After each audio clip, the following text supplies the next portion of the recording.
जी बिस्मिल्लाहिर्रहमानिर्रहीम, अस्सलाम वालेकुम। मैं हूं बिलाल अहमद। उम्मीद है आप सब खैरियत से होंगे। बानी एमक्यूएम अल्ताफ़ हुसैन के ख़िलाफ़ जो बरतानिया में प्रॉपर्टीज़ का केस है, चौथा रोज़ है। बानी एमक्यूएम अदालत जा चुके हैं।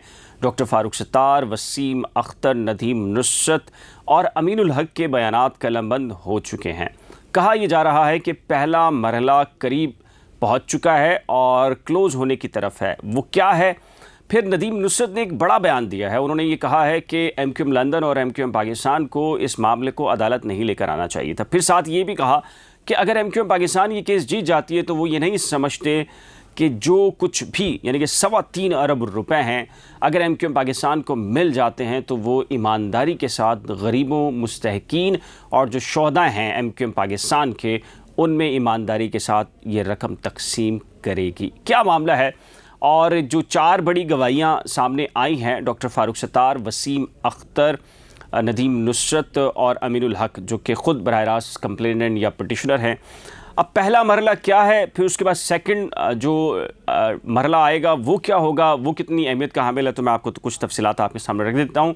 पहला मामला ये है कि जी एमक्यूएम किसकी है, ये डिसाइड हो रहा है और यही आर्ग्यूमेंट्स अदालत में हुए हैं और जो गवाहियाँ हुई हैं, जो इंटरव्यूज़ कहा जाता है वहाँ पर, तो ये मामला इंटरव्यूज़ भी यही है कि जी एमक्यूएम किसकी है। अगर एमक्यूएम पाकिस्तान ये साबित करने में कामयाब हो जाती है कि एमक्यूएम पाकिस्तान ही आइनी और कानूनी तौर के ऊपर एमक्यूएम है, तो फिर एमक्यूएम लंदन वहाँ से ख़त्म हो जाएगी। अदालती प्लेटफॉर्म की बात कर रहा हूँ। और अगर एमक्यूएम लंदन ये साबित करने में कामयाब हो गई कि एमक्यूएम लंदन ही एमक्यूएम है और बानी एमक्यूएम ही उसके सरबराह हैं, तो फिर यकीनी तौर पर अदालती प्लेटफॉर्म के ऊपर एमक्यूएम पाकिस्तान के फरीक बनने का मामला ख़त्म हो जाएगा। और यही बहस है।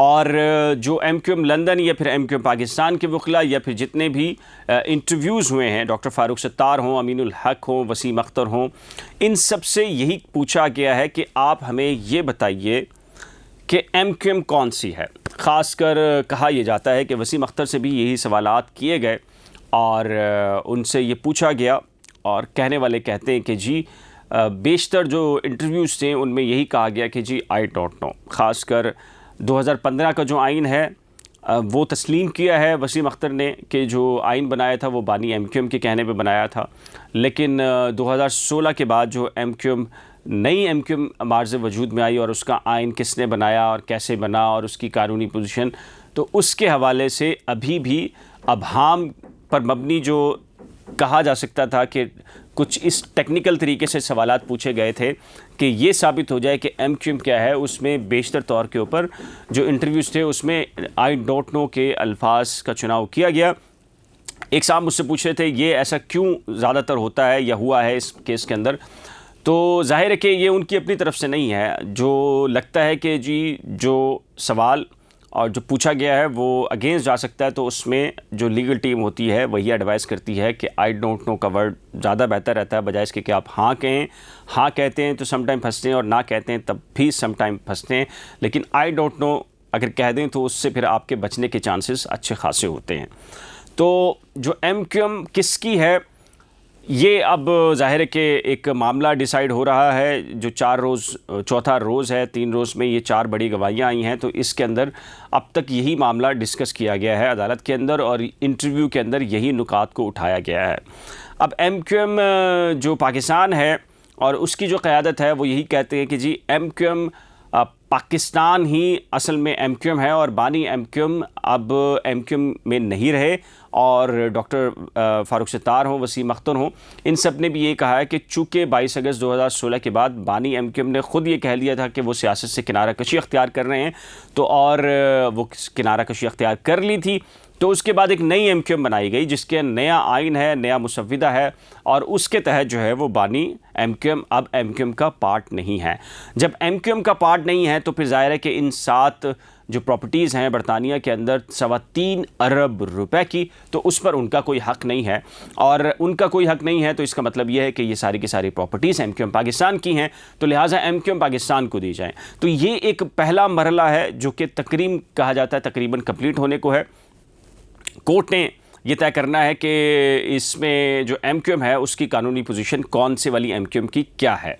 फिर जो अगला मरहला है वो है जी जो प्रॉपर्टीज़ के हवाले से अमीनुल हक साहब ने ये मुद्दा उठाया है, ये कंप्लेंट की है कि जो बरतानिया का जो ट्रस्ट एक्ट है उसकी कुछ सेक्शन के तहत खिलाफ वर्जी की गई है।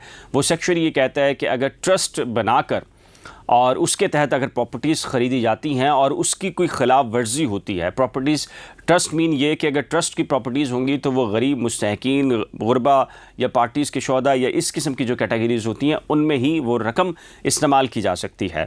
यहाँ अब कहा जाता है कि जो बानी एमक्यूएम हैं उनकी जानिब से जो 2 प्रॉपर्टीज़ मुबैना तौर पर फ़रोख्त की गई हैं, वो एक मामला थोड़ा सा सेंसिटिव दिखाई देता है और उसकी बुनियाद पर एमक्यूएम पाकिस्तान के कुछ लोग ये दावा कर रहे हैं कि जी ये मामला एक ऐसा नाजुक मामला है जिसकी वजह से बानी एमक्यूएम इस वक्त ये केस अपने हाथ से खोता हुआ देख रहे हैं और जो एमक्यूएम लंदन की क़यादत है उसके लिए भी यही मुश्किल है।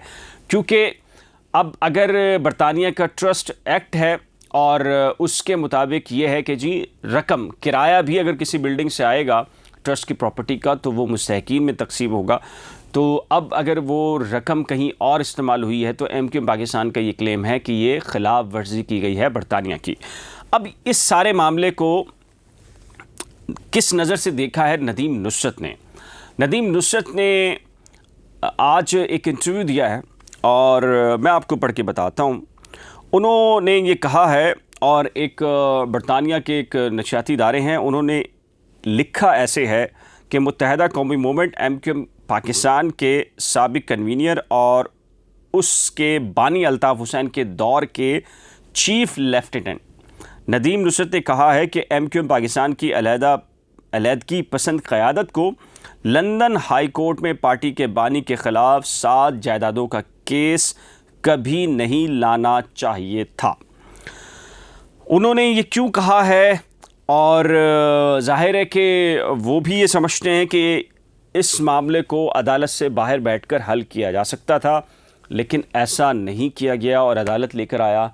लेकिन साथ ही में नदीम नुसरत जहां वो एमक्यूएम पाकिस्तान के एक पेज पर नज़र आते हैं इस केस में, तारिक मीर हो, एमक्यूएम पाकिस्तान की क़यादत हो, नदीम नुसरत, चूँकि सब के सब ने बानी एमक्यूएम के ख़िलाफ़ बयान दिया है, वो ये भी कह रहे हैं इसी इंटरव्यू में कि वो नहीं समझते कि एमक्यूएम पाकिस्तान अगर केस जीत जाती है उन्हें ये 7 प्रॉपर्टीज़ मिल जाती हैं या इक्वल रकम मिल जाती है 3.25 अरब रुपए, तो वो पाकिस्तान में जो यतीम या फिर गरीब या मुस्तहकीन या फिर जो एमक्यूएम के शोहदा हैं उनमें ईमानदारी के साथ ये रकम इस्तेमाल कर पाएगी या नहीं। इसके साथ ही उन्होंने एक और नुक्ता उठाया। उन्होंने ये कहा है कि जो एमक्यूएम पाकिस्तान की पाकिस्तान कराची में जो प्रॉपर्टीज़ हैं और उसमें जो एमक्यूएम की क़यादत इस वक्त रिहाइश पजीर है, ज़ाहिर है कि वो प्रॉपर्टीज़ एक ट्रस्ट की प्रॉपर्टीज़ हैं और उसकी जो किराया या दीगर चीज़ों से प्रॉपर्टीज़ से रकम आने वाली है उसका इस्तेमाल ज़ाहिर है कि गरीब शोहदा फैमिलीज़ में होना चाहिए, तो वो क्यों नहीं हो रहा। तो इन लोगों को कराची में भी चाहिए कि अपने घर और जो प्रॉपर्टीज़ हैं उनको छोड़कर इनसे आने वाला किराया या फिर इनकी जो रकम है वो शोहदा के अंदर तकसीम की जाए। तो एमक्यूएम जो बरतानिया का केस है बड़ा इम्पॉर्टेंट है, क्योंकि ज़ाहिर है कि पाकिस्तान में शनाख्ती कार्ड और दीगर केसेस अपनी उसकी हैसियत है, कानूनी पोजीशन है, लेकिन चूँकि ज़ाहिर है कि अब बरतानिया में होमलैंड तस्वुर होता है, बानी एमक्यूएम वहीं रिहाइश पजीर हैं और सारे तंजीमी स्ट्रक्चर जहाँ से हदायत वहीं से होती हैं। तो अगर एमक्यूएम लंदन वहाँ एग्जिस्ट करना चाहती है या कर सकती है तो वो उसी सूरत के अंदर जब बानी एमक्यूएम ये केस अगर जीतते हैं तब, और अगर एमक्यूएम पाकिस्तान ये केस जीत जाती है तो डेफिनेटली उसका मोराल भी बढ़ेगा और प्रॉपर्टीज़ आएंगी तो पैसा भी मिलेगा, तो बहुत कुछ चीज़ें की जा सकती हैं। अब ज़ाहिर है कि ये सारा मामला अदालत ने करना है। आने वाले मेरे ख़्याल से चंद दिन, 4 से 5 दिन बड़े इंपॉर्टेंट है। 4 से 5 दिन के अंदर ये सारे का सारा जो मामला है वो एक तरफ चला जाएगा, एक तरफ बैठ जाएगा। क्या होता है आने वाला वक्त ही बताएगा। इस सिलसिले में आपकी कीमती राय क्या है? अपनी कीमती राय का इजहार नीचे दिए गए कमेंट सेक्शन में ज़रूर तहरीर कीजिएगा। अगर आपने करंट अफेयर्स विद बिलाल या नई खोज में से किसी एक को सब्सक्राइब नहीं किया तो बराए करम सब्सक्राइब, वीडियो को शेयर, लाइक और बेल आइकन को लाजम प्रेस कीजिएगा। खुदा हाफिज़।